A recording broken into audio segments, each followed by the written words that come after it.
Oh. Alors aujourd'hui on va vous parler du moteur 2600 Sprint, Touring ou Berline, donc le moteur Alfa Romeo 6 cylindres en ligne. Alors c'est un moteur qui a la réputation d'être plutôt lymphatique, mais là vous allez voir, il y a eu quelques petites modifications réalisées par Nico de Alpha Classic Motor, avec évidemment des pièces rétro Rosso. Et vous allez voir que ce moteur, il a vraiment plus rien de lymphatique, même si on ne peut pas à proprement parler d'un moteur préparé. C'est un moteur qui est fiabilisé et amélioré, mais ce n'est pas une préparation en profondeur, on va y revenir. Alors justement, les modifications, donc il y en a deux qui sont importantes. Une première qui concerne le système de refroidissement. Alors Nico a prévu donc une hélice 6 pales, alors qui a un design exactement comme à l'origine, sauf que d'origine c'est une 4 pales. Donc là la 6 pales évidemment brasse beaucoup plus d'air.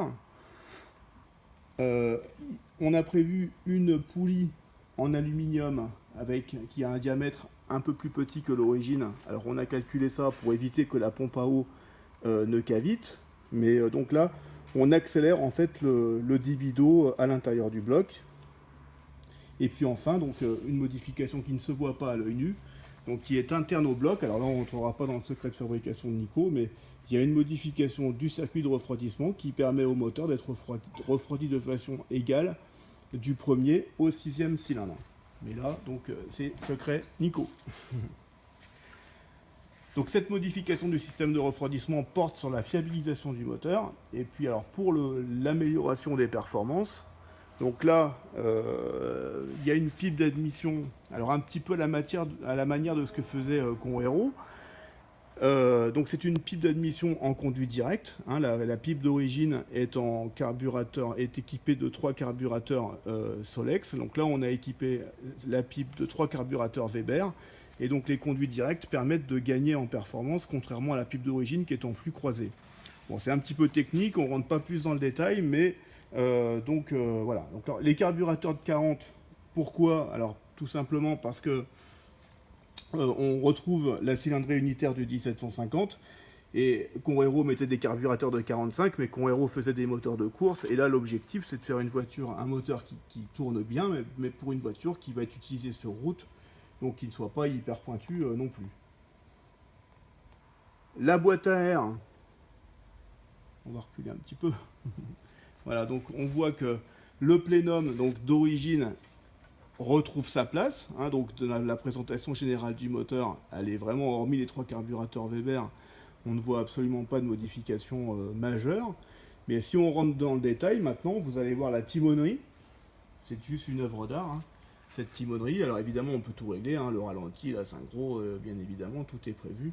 Mais donc on a une nouvelle timonerie qui est parfaitement adaptée et qui fonctionne parfaitement bien avec le moteur et qui permet donc tous les réglages.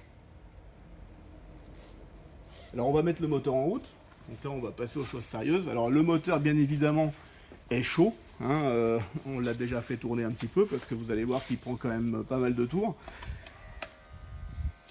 Et puis c'est un moteur qui est sur un banc de réglage, qui n'est pas en charge, et donc qui permet de faire l'essai que l'on va faire maintenant. Alors on va vérifier, donc là au tableau de bord vous avez donc le compte-tours mécanique, mais bon vous allez voir il est plutôt pas mal. Donc là le compte-tours mécanique indique à peu près 800 tours, et le compte-tours électronique à peu près 800 tours aussi. Vas-y Francky, accélère un peu. On a un petit peu d'inertie.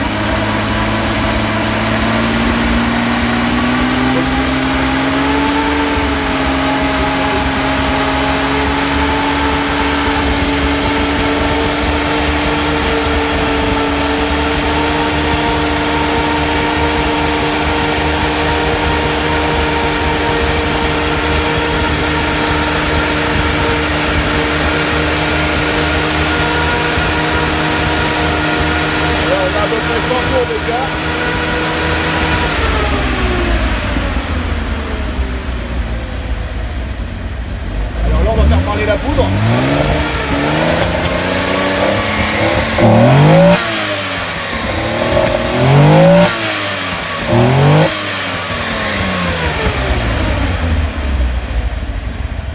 Voilà. Donc vous voyez ça prend quand même 7005. Alors C'est à peine avouable, hein. Bravo Francky. Hein. Voilà, la pression d'huile est parfaite. Hein. La pression d'huile, c'est pas celle qu'on voit sur au niveau du contour, puisque ça c'est une pression électrique, mais là on a la pression réelle, donc avec le manuel de pression d'huile. Donc voilà, un moteur parfaitement réussi. Le caractère n'a vraiment plus rien à voir avec le moteur d'origine. Il n'y a pas de, encore une fois, hein, je répète, le moteur n'est pas préparé. Hein. Il a 7 pistons avec le dôme d'origine, alors ce sont des pistons neufs. Ce sont des pistons neufs, ce sont des arbres à cam d'origine. Voilà, la pression d'huile rentrée, tout est parfait.